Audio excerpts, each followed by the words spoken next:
Assalamualaikum warahmatullahi wabarakatuh.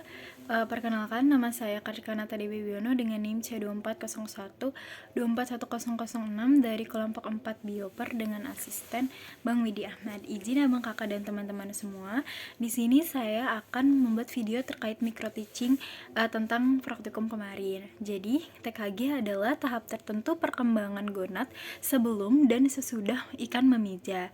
Nah, tahap penentuan tingkat kematangan gonad tersebut dibagi menjadi dua cara. Yang pertama itu secara morfologis dan yang kedua secara histologis.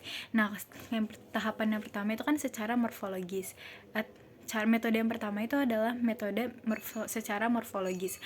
Nah, kalau misalnya cara morfologis itu diamati berdasarkan ukuran gonad tersebut secara visual. Jadi biasanya metode ini dipakai untuk ikan yang punya gonad berukuran besar dan dapat dilihat oleh mata telanjang.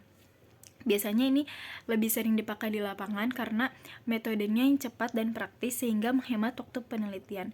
Namun, kelemahan dari metode morfologis ini adalah dia tuh punya tingkat ketelitian yang rendah. Yang kedua itu adalah secara histologis. Nah, ini pengamatan dengan cara mengamati perkembangan gonad melalui fase perkembangan sel dari gonad tersebut. Nah, metode ini tuh biasanya dipakai untuk ikan yang punya gonadnya kecil dan mikroskopis. Metode ini tuh lebih teliti dibanding metode morfologis, tetapi dia memerlukan waktu yang lebih lama sehingga kurang praktis untuk penelitian di lapangan dan ketika kita meneliti dengan waktu yang terbatas.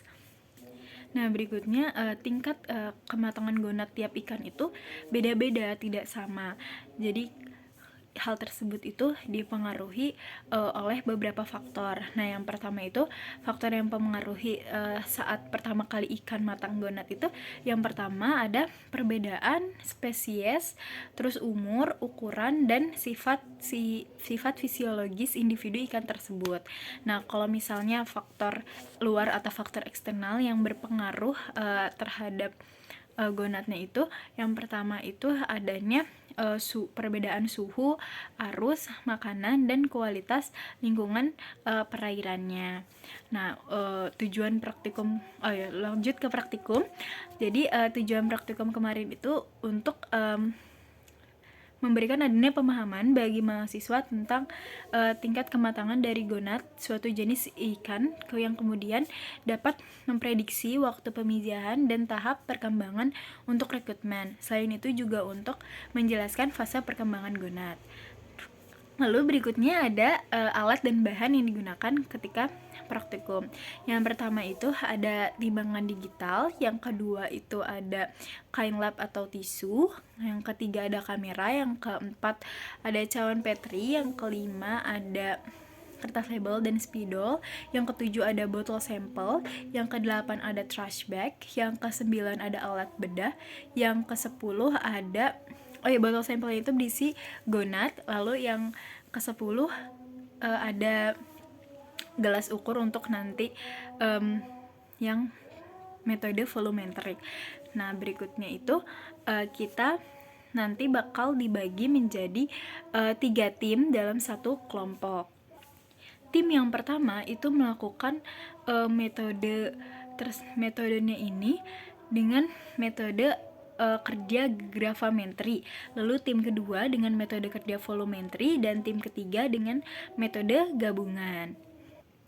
Nah, metode gravimetri itu dengan cara menimbang gonadnya, lalu menimbang gonad sampelnya, lalu dihitung tuh jumlah telurnya. Kalau misalnya volumetri itu dengan mengukur volume gonad dalam gelas ukur, lalu mengambil sebagian contohnya dan menghitung telur dari volume yang si contoh tadi. Nah, kalau misalnya metode gabungan itu dengan memadukan kedua metode tadi dengan cara menimbang dan mengukur. Lalu udah gitu kita akan menghitung jumlah telur dalam satu pipetnya gitu, satu tetes pipetnya, udah gitu nanti diukur kayak gitu. Baik, izin lanjut abang kakak. Jadi kemarin itu saya mendapatkan metode volumetrik. Jadi langkah yang pertama itu kita mengukur volume dari gonatnya. Lalu setelah diukur volumenya, kita bagi gonat tersebut menjadi 3 bagian. Lalu setelah itu gonat tersebut diukur kembali volumenya. Nah setelah kita mendapatkan ukuran sekitar 0,5, lalu kita menghitung dari sel gonat contoh tersebut, sel telurnya kita hitung. Nah kemudian setelah datanya kita dapat, sel telur tersebut kita hitung menggunakan rumus. Sekian dari saya. Wassalamualaikum warahmatullahi wabarakatuh.